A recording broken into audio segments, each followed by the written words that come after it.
All that happened today. So, like, how do you think that we would change the world?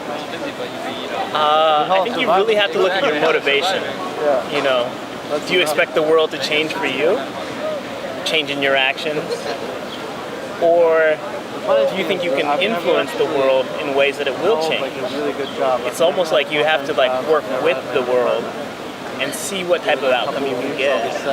You know, I feel like, you know, you don't have to. You don't have an obligation. You have to realize, I think, that change comes within. And you should, like, especially for me, like, I felt like, oh, here's this great opportunity. I see this something that's not happening.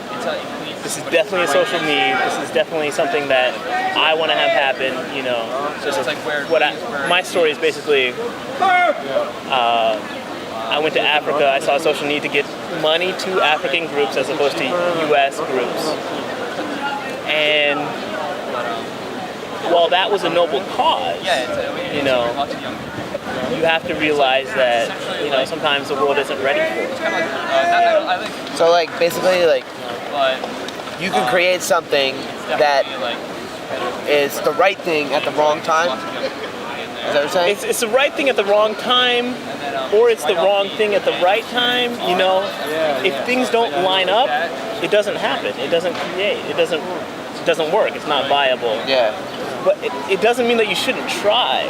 But it does mean that, like, you should really look at, you know, look at yourself, looking at your opportunity, and realize that if nothing happens, if nothing changes, the world is not fucked up.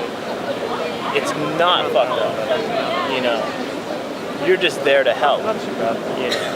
And you might see an issue that you don't like, and you might want to try and help that.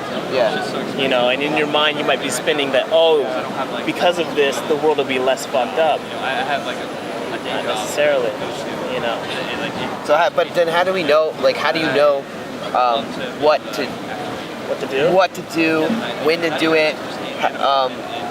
You know, how do you know you're in the right place? How do you know, and how do you separate yourself, your ego from what you're doing? I think that's really hard, you know. I think there's a lot of people that'll tell you, you know, you got to look at X, B, and C. If X, B, and C are not there, don't do it. You know, you talk to your parents, if they're like, no, you're not ready for this, you really can't do that. Yeah. You know, you talk to your mentors, and most of them are like, no, no, no, and one's like, yes, go. You really don't know. It's that you have to live in that space of uncertainty and be okay and accepting of it. Yeah. That what you want in life will come or it won't come. Yeah, I think a lot of it is, I think a lot of people, they're not really ready to be in a place where they don't have control. Yeah. Right?